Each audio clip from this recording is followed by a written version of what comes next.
Sekulow. It's another Logan Sekulow ReProgram takeover of Jay Sekulow Live. And Attorney General Barr has something to say about mail-in voting. He says it's playing with fire.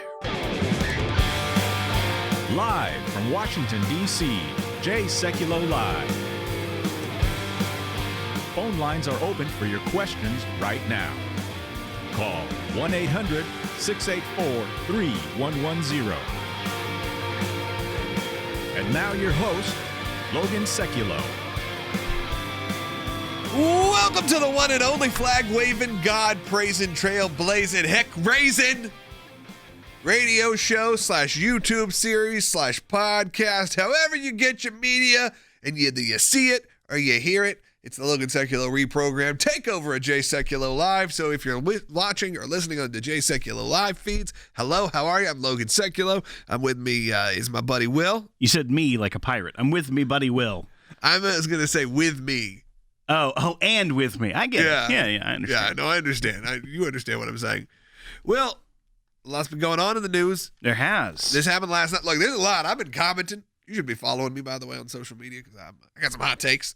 But Attorney General Barr, AG Barr. He had a sit down with Wolf Blitzer on CNN. Yeah, and I always wonder when they do these on CNN, like, what's the end game here, man? Like, are you going to be, like, I don't like, because it feels like you're going to, enemy territory. Mm-hmm. And it always feels like it's going to go wrong. But you know what? Actually went pretty well. Wolf got his, he got his face blitzed last night during this interview, specifically about multiple different topics. But the one we're going to lead with today is about the always lovely, and I'm sure one of your favorite topics, mail-in voting.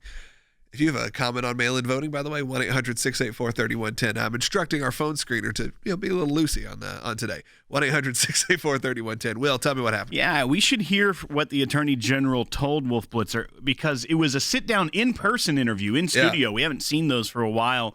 But take a listen to Bite 15 when he's pushing back on some of the questions from Blitzer. Wolf, this is playing with fire. This is playing with fire. We're a very closely divided country here. And if people have to have confidence in the results of the election and the legitimacy of the government, and people trying to change the rules to this methodology, which, as a matter of logic, is very open to fraud and coercion, is reckless and dangerous. And the people are playing with fire.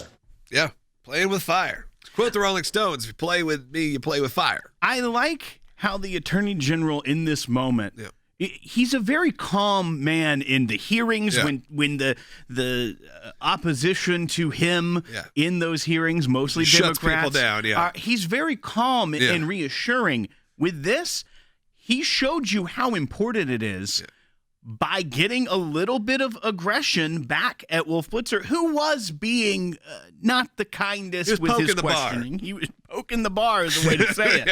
So I thought it was interesting. We'll get more into it in the next segment, but it was a very reassuring to see the Attorney General taking it seriously. Yeah, absolutely. And showing it's playing with fire. Look, this is a discussion we've had. Look, I've come around more. When at first they started saying mail-in voting, I was like, well, I've absentee voted in my life. Like, I was in college and I didn't live in town, and I did that multiple times. What's the big deal?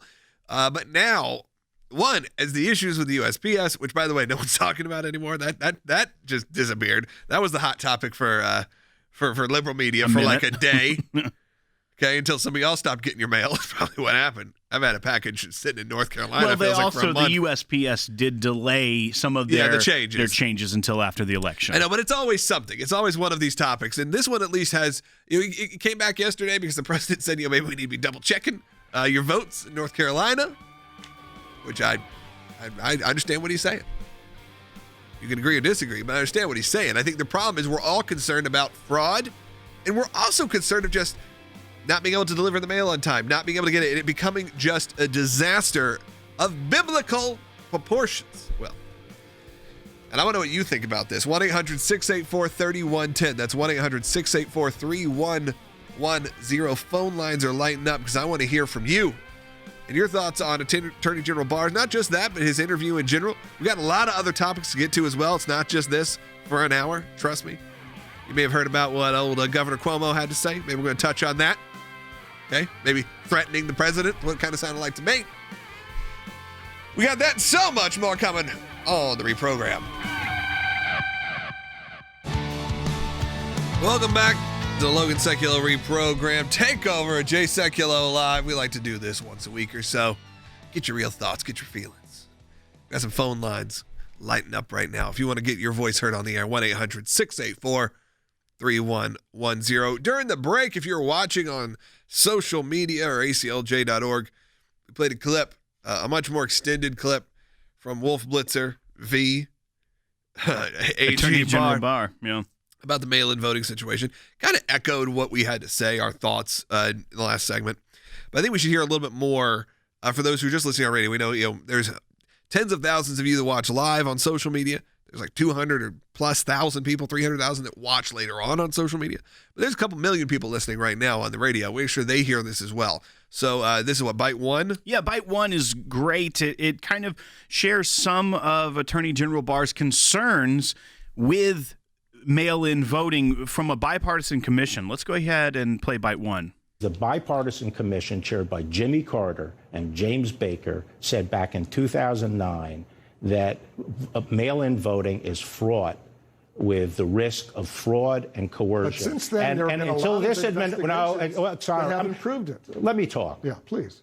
And since that time, there have been in the newspapers, in networks, academic studies saying it is open to fraud and coercion.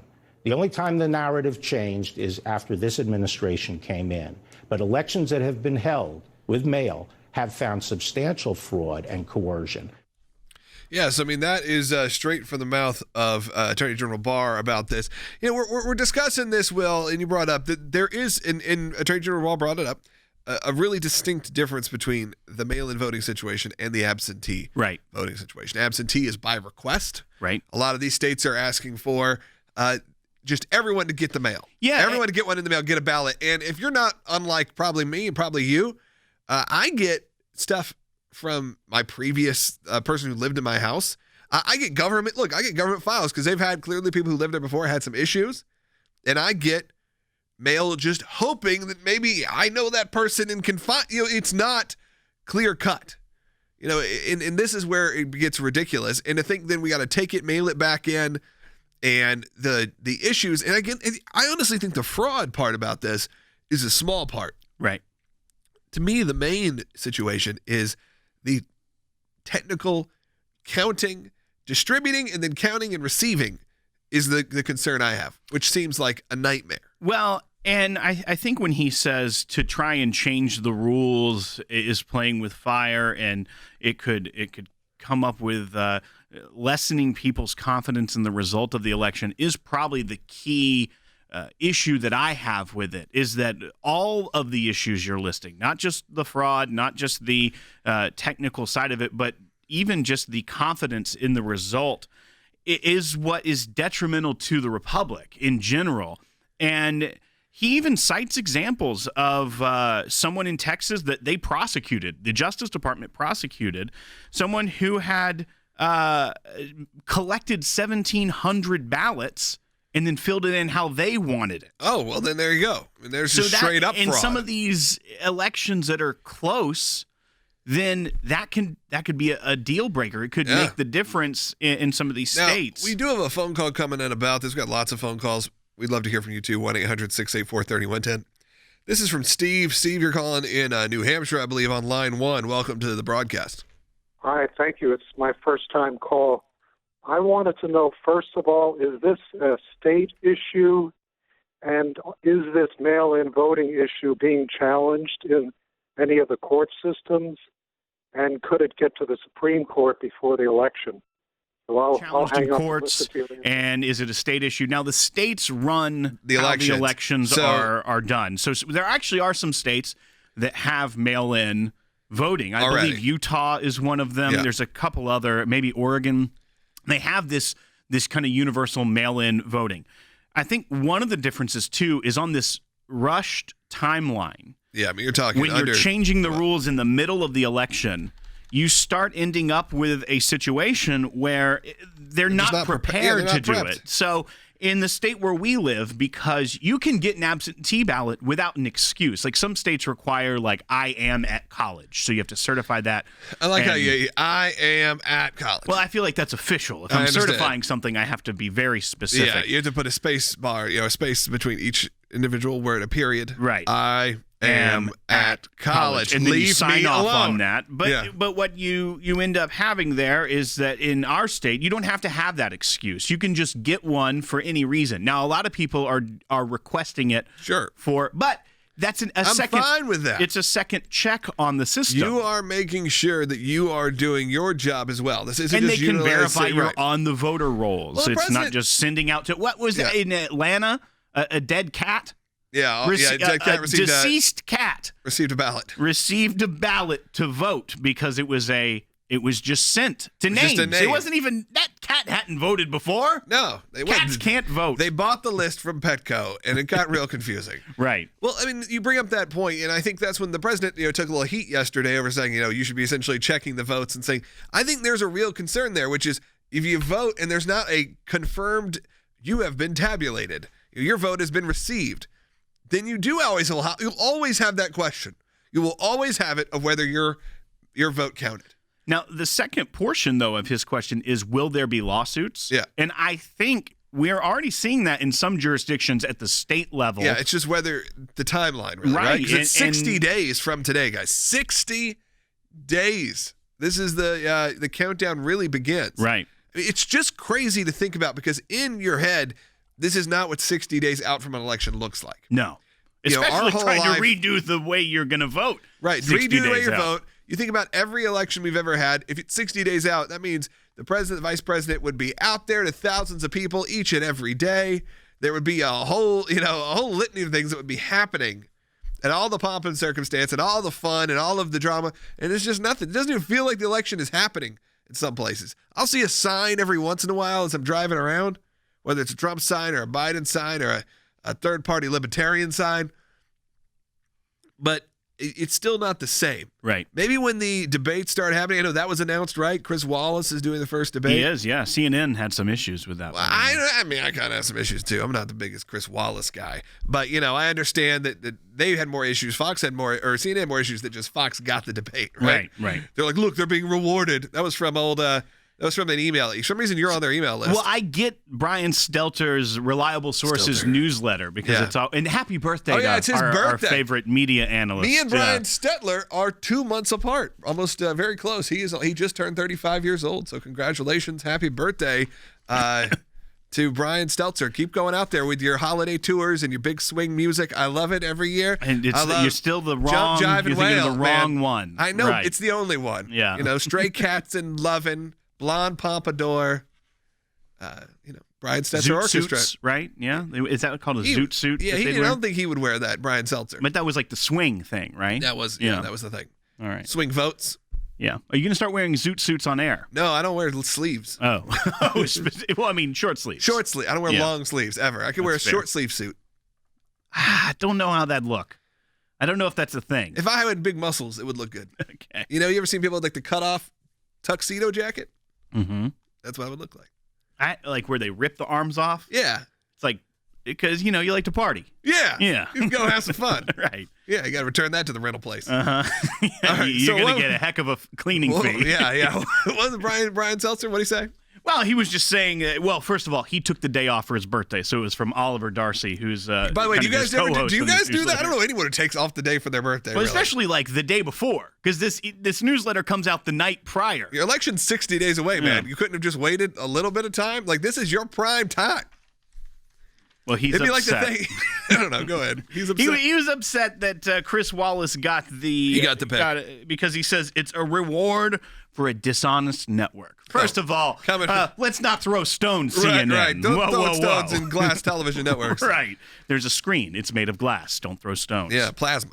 But he said rewarding them with the first debate feels like a slap in the face to all news organizations with high ethical and journalistic standards that have stood up for truthful and honest reporting despite the venomous attacks in the Trump era. I don't even know why you get these emails, Will.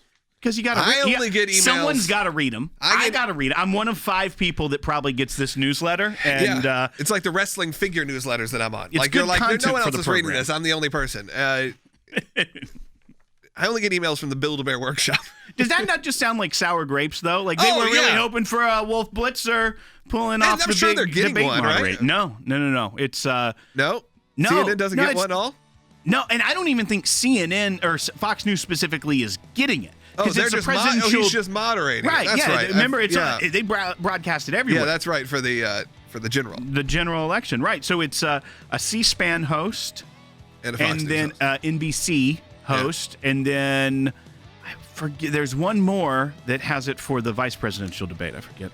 Yeah. Maybe they give him which the vice. network? Maybe they can throw him the VP. I don't think CNN got any. None. No. None. Phone lines are jammed. We're going to take some of those calls when we get back. This is the Logan Sekulow ReProgram, by the way. Taking over for Jay Sekulow Live for the day. But we do this every day, Monday through Friday. You can find us. Best place to watch us is on YouTube. Every day you can see us, talk to us, youtube.com/the Logan Sekulow ReProgram. Because of your support, because of the support of every member of the ACLJ, one of the practice areas that we've been able to develop is Freedom of Information Act requests, or FOIA requests. It's thousands of pages of paper, and in those thousands of pages of paper, you usually find a nugget. The goal here is to gather the puzzle pieces. Sometimes you don't know which ones will be important until they become important. Government agencies acting out of control. We have exposed that in our FOIA litigation, and we do that every day that we bring these cases. It is your statutory right as an American citizen to have access to documents that reveal how the government is functioning, how your government is functioning. Do you remember the Iran deal? There was a video about what took place on that deal, and it was edited. And the edit took out the key part of what was going on. State Department, White House, editing videos to keep it from the American public. How do we know? Because our FOIA litigation got that document. We took it to the IRS. No one ever does that. And because of it, it's a very weak government agency that used to be the scary government agency. What the IRS was doing was violating the Constitution and statutory law. Because of the litigation we engaged in, it's a different agency. They can't do what they were doing before. And they've been hiding behind in the shadows. These FOIAs bring them to light. All of this information came because we went to court to get the information. Many times when we make these requests, the requests actually end up in court as the bureaucracy fights back to withhold the information. But that's okay because the law is on our side. We are entitled to the information that is in these requests that we have made. We've got the declassified list of Obama administration officials who started asking to unmask. We have caught them now. They have no one in there to protect them anymore. They were used to the bureaucracy protecting them. Those of you that support the ACLJ, this is what it's all about at the end of the day. Think we haven't been on this, folks? We've been on it.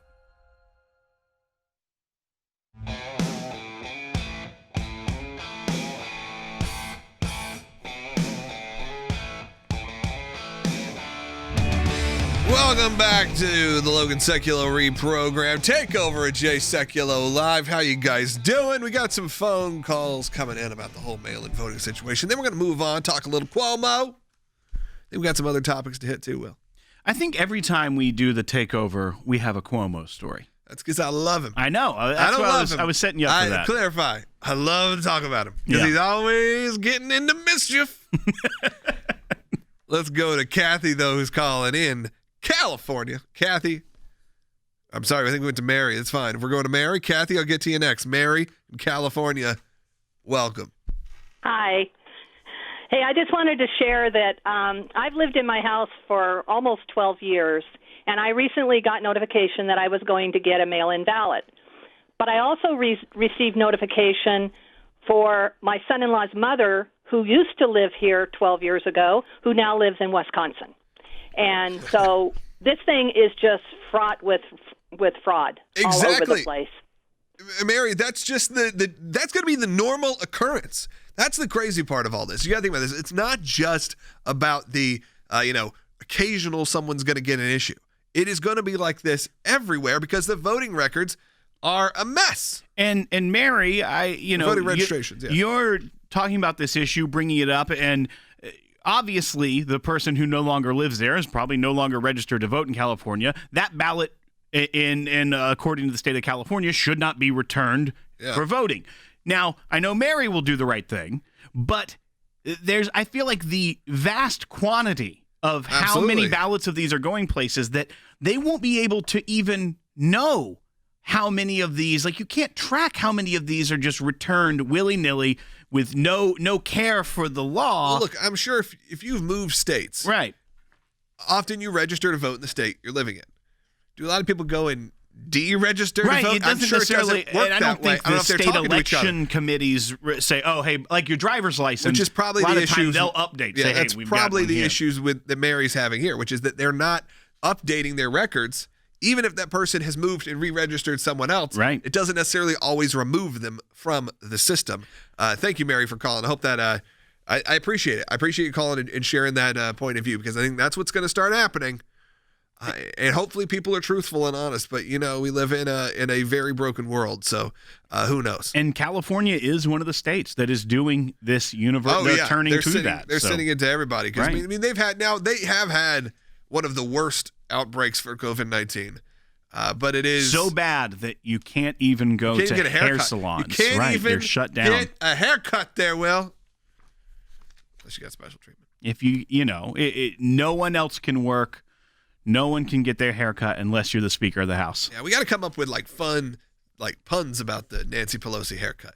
Well, it's it is very much like her "let them eat cake" kind of moment. It feels that, and right? If you saw, she spoke and was like, "I apologize for being duped. I apologize for the setup." She got real mad that people were focusing on this story. But you know what? I think everyone has the absolute right. And you could say, is it the biggest story? That's what the CNN thing you said. Right, yeah. They went after that. They went after Stelter. saying, should it be the biggest story, right, Will? They were upset in that same newsletter where they were complaining about Chris Wallace being chosen as a moderator for a debate. The lead of the Reliable Sources newsletter last night was the top story in America. And they had this whole narrative, what's the biggest story in America right now? Think about it for a second. Take a moment and really think about it. What did they say? Yeah. Well, they're saying, is it Dr. Fauci warning the country to be safe over Labor Day weekend? Is it the unrest in Kenosha? No. That one, I think that one's pretty high up there. It isn't, according to them. It's on Facebook and in right-wing media, the top story is Nancy Pelosi's trip to the hair salon. I mean, we've talked about it a little bit. Should it be the number one story? Maybe not. Should it be a story that we all talk about? Yes. How about this? I know you've probably seen this. You know what story they didn't put in there, Will? How about that 39 children were saved in Georgia from sex trafficking? No one talked about that. Right. That thing just breezed off. Didn't even make the news. That just made, guess what, your right-wing social media. That's the only people that were talking about it, because the hypocrisy of that is exactly the issue. You go, oh, they only want to talk about the haircut. No, guess what? Conservatives bring up real news and real issues, and you decide not to cover it. Don't tell me you didn't get just as many clicks on your Nancy Pelosi haircut story as everyone else did. Okay, all it is, the entire form of media is clickbait right now. So when real articles and real things happen, when the U.S. Marshals, the good guys, go in and save nearly 40 children and arrest 9 suspects in the state of Georgia for sex trafficking, child sex trafficking, and it becomes a blip on the radar. And the only people you see talking about it are people raising the red flag and saying, can you believe this isn't even a story? And I've seen people on the right and a few people on the left that go, you know what? You got me on that one. I have another one for you. Okay. What about the Hurricane Laura, that was during the RNC? During the RNC, every day, this hurricane's coming. It's going to be horrible. It's going to be horrible. And taking away from RNC coverage. I actually think that was appropriate to have the balance, because it was a major hurricane coming. Makes landfall at Category 4, and then where does it go? Once the RNC's over and they can't distract, they don't even talk about it. But yet, Lake Charles, Louisiana, devastated. Yeah, my wife is a weather forecaster, and she was, calling for pretty bad devastation, and it did happen. Now, thankfully, not a ton of people died. Still, 7 people died? Right. In businesses and homes, and the whole city of Lake Charles, the whole community, just flattened. And decimated. We know here where we've seen in this country things like the the Nashville economy in Tennessee, where they had tornadoes compounded with the pandemic. So people lost their livelihoods and then had a terrible storm. There have been reports how the city of Nashville was disproportionately affected economically by the pandemic because they had these tornadoes. The tornadoes before, yeah. That's the same thing that needs to be pointed out about a location like Lake Charles, Louisiana, a decent population center for the state. And you're looking at it and you're saying, wait a second, many of these people were out of work already, but now all their assets are gone. All their livelihood is leveled. Why isn't that one of the top things on the news? Right.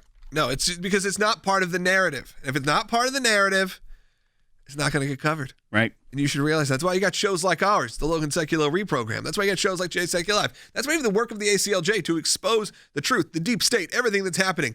That's at aclj.org. You should go there, support the work, see what we're up to. We got some great stuff coming in the next day or so. You're going to make sure you want to read this weekend some really cool pieces that are coming. And then next week, we're taking a big swerve, and we got something big to announce for not only you, but for your kids and your grandkids. We talked a lot yesterday about D.C. calling for some of the monuments and the Washington Monument, the Jefferson Memorial to be replaced and all of that craziness. Well, we're going to make sure there are still outlets for you and your kids and your grandkids to learn about American history and all the good and the bad and what it all means in the world. Make sure we're not erasing anything. That's going to do it for the first half hour of Jay Sekulow Live, the Logan Sekulow ReProgram. I know some of you are listening on the air, and this is all you get. But here's what I'm going to say. Check out aclj.org. Download the ACLJ app. On there, you can watch us and listen to us live every day, Jay Sekulow Live.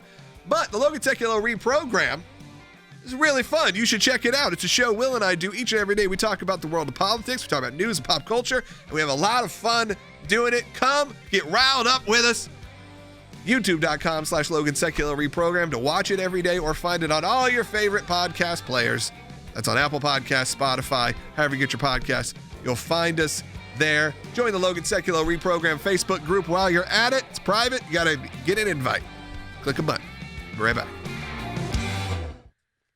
We're in a fight for life that is incredible right now. Barbaric and horrific. This is the New York State's law on unrestricted abortion. No protection for the unborn child. Not only they passed it, they celebrated it. Zero protection. Used to have personhood protection. Right. Now they don't. That is now all completely repealed. We've handled a series of cases involving those that are being persecuted for their faith. They called it terrorism, but they actually use in the indictment itself the word Christianization. A principal comes and yanks your Bible away. A teacher became aware that the student was reading from the Bible. We're here standing for these kids and their families. Prohibited from meeting with other Christians during recess. We do have to fight against them when they occur. Otherwise, those abuses will win the day. This is a fight that you're going to have to be engaged in. It's already a long-term struggle. It is not over. We are so grateful to the people who prayed for us, and we are so grateful for ACLJ.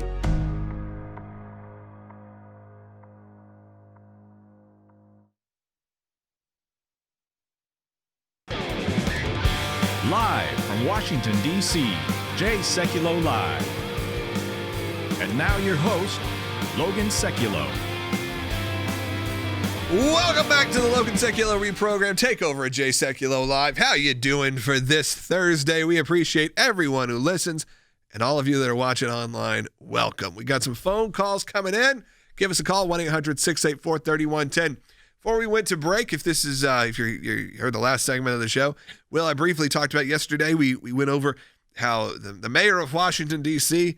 had put out a multiple pages, a 16, 17-page document all about all of the, horrible named schools and monuments and the museums and everything, whether it was the Washington Monument, whether it was the Thomas Jefferson Memorial, or, there's a whole list of things. That's right. Really the top tourist attractions in Washington, D.C., how they need to be either replaced, removed, or contextualized. But today, let's just say, yesterday, maybe some of you guys, some of our faithful listeners, pushed back on that a little. And Mayor Bowser had to refine some of her statements. That's right. There was a statement that came out of the mayor's office that said Mayor Bowser has asked D.C. Faces Working Group to clarify and refine their recommendations to focus on local D.C., so no one attempts to confuse the working group's focus on contextualizing not removing important monuments and memorials in D.C. So essentially, which a lot of their document was on renaming public schools, D.C. government buildings. Yeah, it wasn't just the monuments. The monuments, though, were the ones that seemed the most egregious. Right, and the one that she had the least direct authority to act on. Yeah. But it was a red flag. It was definitely like, whoa, wait, what are you going to try to pull off here? So they're walking back that portion a little bit, it does seem, based off of this statement, but also not something that we should just ignore and go away, because it's a very political statement here. This is like we need to clarify and refine. Clarify, refine, replace, remove, and declassify, whatever it is. You got to push back on these things, and that's what happens. You get some good positive results, but you don't let up on the gas, because very quickly things could just pass right through the cracks. So we got to be careful. You got to stay alert. They did remove on Wednesday, so yesterday afternoon, I believe, after our show, they removed the page titled Asset Group 3 Landmarks and Commemorative Works, which was the federal monuments. Yeah. So that report has now been removed or condensed to take out Asset Group 3, which was the one that we were most concerned about. So at least they're trying to hide their work or cover up what they did, because they spent a lot of time coming up with those recommendations. You pointed that out yesterday. Yeah, and someone on our team here, I forget, sent me last night that some of the colleges and universities going back to school are starting to remove a lot of their statues and all these things too. Thomas Jefferson or George Washington, whoever it may be, preemptively. Right. Like, they haven't had any complaints, but just in case. And look, part of me understands, because you don't want the negative attention of the liberal media coming after you when all of a sudden there's protest over a statue at your school. If it has no meaning to you, okay, whatever. But it is interesting to see people having to react. Just like I said, what becomes an issue is, now can you take a selfie with the Washington Monument without being labeled a racist? Right. That's the whole cancel It's the whole idea. It's issue. Not just about did they tear it down. It's have they removed it from society and part of your lexicon and part of something to be excited about. Right. It is something to look at and to worry about for sure. And look, this segment is short. It's only a minute. So unfortunately, I didn't get to those calls. I'm going to get to those calls. If you're waiting on hold, I'm going to get to you. And for those who want to call in, 1-800-684-3110. We're also going to talk about Governor Cuomo, one of my favorites to cover in New York. Had some words he should probably listen to. See his true thoughts on not just the president, the fact that he doesn't really care for the president. We know that. But maybe, I think they're kind of threatening words.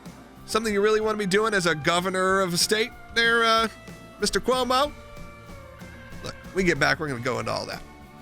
And here's the deal. If you don't get the Logan Sekulow ReProgram and you don't listen every day, you should. We have a Facebook group. You got to go in there. It's private. Just click that you want to join. Somebody will confirm that you're a real person. And it's a lot of fun. We talk about a lot of these topics here. We put out a new show each and every afternoon at Logan Sekulow ReProgram on YouTube, as well as on all your favorite podcast players. We'll be right back with your calls and your voices on the ReProgram. Welcome back to the ReProgram Takeover. It's Logan Sekulow of Jay Sekulow Live for the day. Let's jump to some calls. I know a lot of you guys have been on hold for a while. Let's go first to Kathy in California. Kathy, thanks for holding so long. You're on the air. Oh, thank you for taking my call.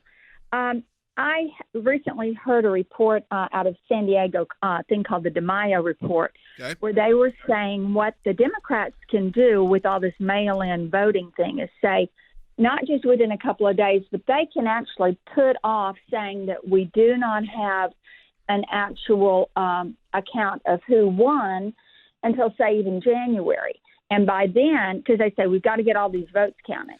Then they come to the point where they say we don't have the electoral votes. So by that way, they're able to put someone in office, and they end up putting Nancy Pelosi. How true is this? Because this is my biggest concern. It doesn't matter if even he would win by a landslide.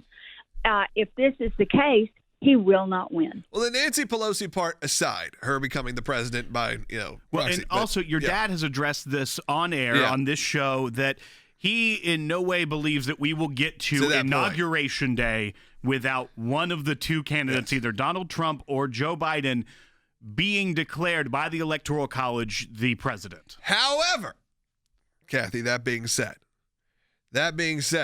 there are calls throughout the media, and you've seen it already planting the seeds about the fact that on election night, we may not have a clear winner. Obviously, we've been through that before with Bush versus Gore. We've been through it before many a times, but they are talking about the fact that if you're going to have to count all these mail-in ballots and mail-in voting and double checking and triple checking, it is fraught with danger. As Attorney General Barr said, it's playing with fire. So, Kathy, though, I don't believe, and look, I'll eat my words if in 6 months this is what happens, that by Inauguration Day, we don't have a clear-cut winner.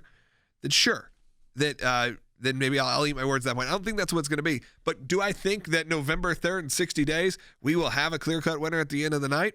I sure hope so. But it would not surprise me if the media even decides to not declare a winner. Well, we're seeing a lot of this. One, Facebook. They are saying they're going to be monitoring calls on election night for a candidate. So they're already saying they're not necessarily going to allow people to be posting that there's a winner on election night. We also know that there has been several pollsters and things saying that based off the split in the mail-in voting, that it could appear Donald Trump wins in a landslide on election night. Hold on, yeah. But wait, don't be so quick. And we know that this was all set in motion.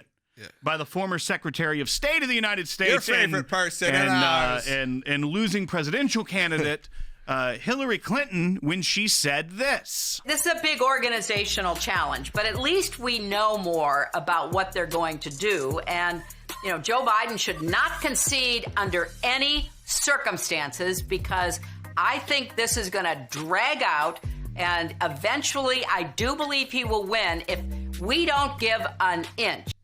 So not only planting the seed, just saying straight up, it ain't happening. We're not. She said under any circumstances. There could be 99% of the vote goes to Donald Trump. Zero circumstances you need to concede. Who are you, John Kasich? I mean, give me a break. This is not where we need to be in society, where you're planting all of these seeds of distrust in our entire society. Look, we saw that with vaccine stuff that came out late yesterday. Right.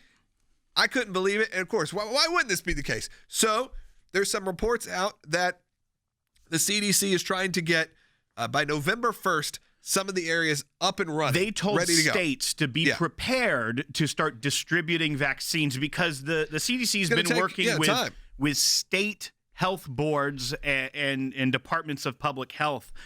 So they're basically signaling, hey, be prepared by November 1st that we could start distributing vaccines. Yeah, but by the way, the COVID-19 vaccine, the one that, I don't know, everyone has been hoping and praying could come out of this. Right. That could exist. Now, look, I'm not going to get into whether you're pro-vaccine or anti-vaccine. That's none of my business. But what I will get into is, look, and specifically my friends who have been extremely paranoid about the COVID-19 situation, the ones who have had real issues, the ones who, most of them are very, not exactly your most conservative friends and family, but because of the timing, and they don't want to see a vaccine ready to go before Election Day. Because if there is, that means within a calendar year, we've essentially cured this pandemic that has destroyed so many people's lives, whether that's financially or physically. And there were news reports yesterday, the Washington Post said, like, the headline was something to the effect of, I'll pull up the exact words, but it was, the CDC says November 1st, it could be ready for distribution. Political issues may be coming. So people consider, is this a politicized move? When you start politicizing medicine like this, and things, it becomes so unbelievable. Is the president, I'm sure, would he love to have that vaccine done before election? Of course. Would he like to have that vaccine done tomorrow? Yeah, I think so too. I think this is getting out as fast as possible. And whether you choose to want to take the vaccine or not, look, I think we were talking about some medical professionals. I don't think, like me as a 35-year-old, will be the first person in line. And not because I wouldn't take it. I probably would. Because I'm not the person most vulnerable. Right. So you're talking about people, should the 90-year-old person maybe take it? Yeah, I think so. It's the same reason why grocery stores at the beginning of the pandemic had, for the most vulnerable population, could go early to the grocery store when the supplies were first getting there. They could shop without the general public so that they they're could awake. be right. Well, that's fair. But they could also start getting these things they need and not be put at more risk by just going to the grocery store at a normal time. It's the same thing. They have to start making decisions about how it starts getting distributed first. Not forever, but which populations could benefit from that protection earlier than others. And I think that is going to be, but you know what? Regardless, the I don't media care. is going to politicize that. I don't care if there's a vaccine November 1st, then that's a great victory, and then we should be so pleased. But instead, it's going to be politicized to death, literally. So hey, phone calls are open. Phone lines are open. 1-800-684-3110. We are already seeing people say, "Yeah, I had friends, right. friends who I'm close to, who specifically said yesterday, if you're watching, how are you, buddy? He said he will not be." This is someone, by the way, I believe he and one other person specifically who spoke bad about this yesterday were people that were signing up for the trials, just in case, just because they're that overly paranoid about it, and I understand that. That they were the people who wanted to be the test dummies on the COVID-19 vaccine, now saying, no, I don't trust this president and this administration, so I'm not getting in line for that vaccine. They're buying in to the political bias and nonsense of the media. It's just the truth, and it's exactly what they want. They don't want a success to come out before the election. So again, we have to be vigilant. We have to keep moving forward and do whatever we can to make sure the truth is out there. Will, do you want to go to the phone, or do you want to go talk about our buddy Governor Cuomo? Let's save that for the final segment. Let's go to the Governor Cuomo. You did not clarify. Section. No, well, we're going to Cuomo? No, we're going to the phone. Okay. I said let's save Governor Cuomo for the final segment. You just said that, but all right, it's fine. Well, I meant that, meaning that story. I know. And so let's go to Rod calling from Oregon on line 2. Rod, welcome to Jay Sekulow Live and the ReProgram Takeover. Hi, thanks for taking my call. Yeah, Oregon's been handling mail-in voting for over 20 years very successfully, but they do things differently than most states are doing. The first thing, you have to register. They don't just send out ballots to any name they can find. Great. But they do make it easy. You can update your address when you deal with DMV. Second thing is the envelopes plainly say on the outside, do not forward, so they don't end up to somebody that's moved out of state. And I think the best thing is the ballots have to arrive by election night at 8 p.m. There you go. There's no waiting until a week or two for the mail-in ballots to dribble in. And they do, if you don't get it in the mail a week ahead of time, they have ballot boxes scattered around where you can drop them off even at 8 p.m. Yeah, it's not about a postmark situation. And you know what the key that I heard Rod say? That they've been doing it successfully for 20 years, right? Oregon didn't decide to do this 20 days ago for this election coming up. They built the infrastructure. They have the exceptions, a place you can go drop it off. They have rules. It has to be there by election night. So as if you were voting the day of the election. There's a process to it. It seems very uniform, and it's working for Oregon. And I believe Utah is a more Republican state, a more red state that also does it successfully. And people are trying to say, well, look, should be bipartisan. If Utah can do it, if Oregon can do it. But I think the key is that they've been doing it. They have the infrastructure. It's not all of a sudden because of a pandemic, they're freaking out trying to figure out how do we put this in place with just 60 days to go. Yeah. Hey, we're going to take a lot more phone calls, hopefully. Give us a call, 1-800-684-3110. We got one more segment coming up. We're also going to finally get to that Cuomo thing that I teased in the first segment. But you know what? Sometimes if you like the reprogram, you know this is what happens. Will and I get fired up. The show continues on. And then eventually we'll get to what we teased in the first segment. We'll do that in the next one. Don't worry. I'll get to the Cuomo story coming up in just a minute. Make sure you check out the work of the ACLJ. It's at aclj.org. And check out the Logan Sekulow ReProgram on all your favorite social media platforms and podcast apps. Thanks to your support of the ACLJ, we have had many victories. The IRS now formally apologizing to Tea Party groups. The IRS did the right thing by resolving the case with an injunction. that mandated a complete change of the IRS nonprofit tax-exempt work as it relates to issue advocacy organization. If any group feels like they're being targeted, they can go to federal court and bring our case. That's a victory. It's one of the most significant wins in the ACLJ's history, to take on the IRS and win. For more than 27 years, the ACLJ has been fighting for freedom and liberty in the United States and around the globe.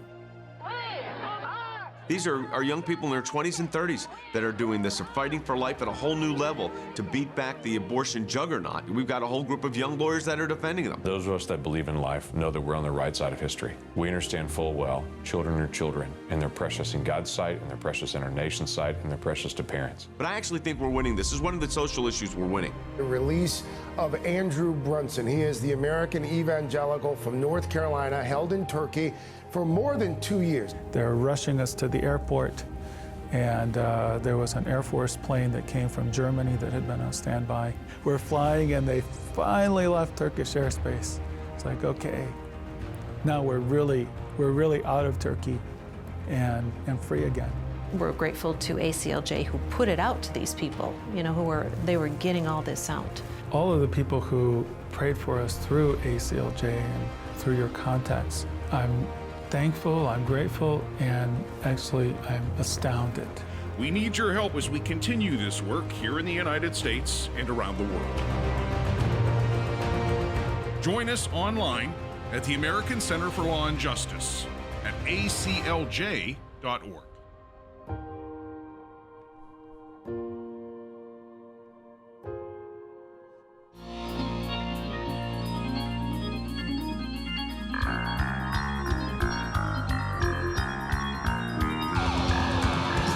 Welcome back to Jay Sekulow Live. This is Logan Sekulow. This is another Logan Sekulow ReProgram takeover. Hope you've enjoyed the show today. I've had a lot of fun talking with you, Will. Talking with some of our listeners. Give us a call, 1-800-684-3110. Now, I've been talking about this since the very beginning. Governor Andrew Cuomo of New York, place I lived, place I love. I want to, New York City, one of my favorite places in the world. What they say, the capital of the world. New York City, has fallen into really rough times, whether that's from COVID-19, which obviously caused mass shutdowns of pretty much every industry that runs out of New York, whether that's the entertainment industry or the business, just everything is, a lot of stuff is still shuttered in New York. Then obviously they had the riots and the protest that turned violent, and you all saw it all happen live on the news. And they've fallen into really a hard time. The president has put out some pretty bold statements to try to get control of the situation in some of these cities, Will. Right. In some of these states. And we talked a few weeks ago, really, about how a lot of these cities are defunding police. New York City is slashing $1 billion out of the police budget. And so the president this week, he ordered agencies to start looking into ways that maybe funding to some of these cities that he is saying are deteriorating into lawless zones. Is there ways that some of these federal funds can be reallocated to cities that are not falling into anarchy? Yeah. So he specifically mentions light the fire somewhat. New York City, D.C., Seattle, Portland are some of the ones listed by the president to start looking at, because essentially, why are we going to continue to fund a city that's not even going to fund themselves to protect themselves and allow chaos to ensue? So that's kind of the context of where this comment Governor comes Cuomo was he on a phone call or it was an interview? A conference call, right? And he made this statement about the president. Yeah, just about the president in general. Right. Visiting, by the way, his home state. I mean, obviously now at this point, a resident of the great state of Florida, but was a resident of New York most of his life. He's known as sort of a New York guy. Mm-hmm. This is what Governor Cuomo had to say about the president. He can't come back to New York. He can't. He's going to walk down the street in New York. Forget bodyguards. He better have an army. He couldn't step foot in New York City. I mean, that is disgusting and disturbing and a threat to the President of the United States. Sounds like something from The Godfather. It does. It straight and up also the sounds phone like line sounds The like you're Godfather. talking to someone in prison. It has like those. Right. It sounds like we're listening to the internal Tiger King audio. You're right. Out of prison, but You have a call from. Yeah. Will you accept the charges? You know, he should accept the charges because here's what's happening here. I don't care what you say, and he did, of course, as they all do, had to back off a little bit. I'm sure a staffer ran up and said, I think you frantically. just threatened the president with violence. Right. Because you said if he walks down the street, he better be prepared. He better have an army. An army. So he did walk it back a little bit. He said, my comment about the president and bodyguards in New York City, all I'm saying is that he is persona non grata in New York City, and I think he knows that, and he'll never come back to New York because New Yorkers will never forget how gratuitously mean he has been to New Yorkers. Yeah. I have a lot of friends in New York. A lot of conservative friends. We're on a lot of big stations in New York. You know why? Because, look, you split apart the votes everywhere. There's always people on all sides of political spectrum everywhere. You go to some of the reddest states. You go to Tennessee. You go to West. You go to these areas. If you go to Tennessee, still 30% or 40% of the people are going to vote for the Democratic candidate. Right. So to just alienate not only the city of New York, the state of New York, and your whole people and say pretty much, number one, anyone who votes for this man who brought, I mean, how much positivity and business success to the state and to the city is absurd. But really, I didn't expect anything less from Governor Cuomo. He puts his foot in his mouth a lot. He does seem to have instances, especially with the president, where he gets ahead of it and forgets he's governor. Right. And he just gets into almost like a schoolyard fight with the president. Like he's like a tough guy. You better bring an army. Right. Like, who says that? Who says you better bring an army? Governor Cuomo. Right. I don't know. It was shocking to hear. Look, if this was flipped, and this was the president telling this specifically, and legit, I believe, threatening violence against the governor, you don't think that would be the number one story? I mean, it's unbelievable. If he throws in a little insult, it becomes the number one story. But if he's threatening violence on the street, saying you better bring an army, if you Brian walk down, Stelter by the way, put that in his newsletter? Yeah, I don't know. He's jump jiving wailing. But if you have the president walking down the street, look, if any of us want to visit New York City, one of the best places in the world, you shouldn't have to worry about walking down the street being threatened. If you're worried about that, Governor Cuomo, get your state together. Maybe it gets Mayor de Blasio to put that $1 billion back into the police force. If you're worrying about people walking down the street, regardless of who they are, no freedom of speech in New York City. No. Especially not if it's, at all contradictory to what, he has to say. And I don't believe the people of New York feel this way. They're sure. Yes. Do I have plenty of friends in New York that are not thrilled with the president? Of course. But the people of New York are way better than what Governor Cuomo has to say. He's not only threatening violence, he's also belittling his own citizens and residents of the great state of New York. So disgusting display. I usually like to poke fun at the guy because I think he and his brother are sometimes pretty entertaining guys. And I think the Chris Cuomo show, I think it's one of the ones that's tolerable on CNN to watch. I don't agree with him, but at least I feel like at least I could see through his eyes and go, I think that guy maybe believes in what he has to say. Then it goes to Don Lemon, and then, we got to burn it all down. It's crazy. Fiery, but mostly peaceful. Yeah, well, you know what? I appreciate all of you listening to the show today, Will. You got something to say? Well, I had some about Don Lemon. It goes way back to the top of the show with Nancy Pelosi. Take me back to Don Lemon. He actually had an interesting take on Nancy Pelosi. This is Bite 9 about how she should have reacted to the salon criticism. Let's roll it.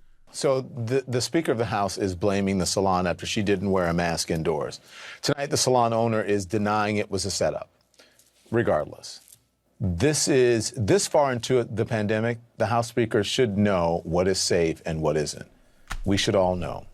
It's our responsibility. Instead of claiming a setup, it would have been just as easy for the Speaker to say, you know what, I messed up. I should have worn a mask indoors. You know what? Regardless how you feel in the mask situation. Right. Because I already touched on vaccines. I'm not touching on masks today. We only got a minute left, for goodness sake. Good for you, Don Lemon. I don't think I'd ever say that before. Right. You're an insult to journalism. But other than that, you did a pretty good job there, at least calling out crap when you see it. And that's important. I think that's good. To me, that's the entire point of shows like ours, Logan Sekulow ReProgram, is to have fun and call out hypocrisy. It's not just about right and left and conservative and Democrat. It's calling out when you see something that is so hypocritical and disgusting and would only exist in the world of politics. You got to speak up and say something because they're not going to on the news. Occasionally, you'll catch a Don Lemon. That was like the one time only. Yeah. He must love his mask. That's what it felt like. Like he's like, I don't want a vaccine because I don't want to lose my mask. But good for him for calling out Pelosi. Anyone who calls out Pelosi is a friend of mine. So I appreciate everyone who's listened. Check out the Logan Sekulow ReProgram if you want this kind of show each and every day right on your device. That's on youtube.com/Logan Sekulow ReProgram, on all your favorite podcast apps. Until next time, it'll pass.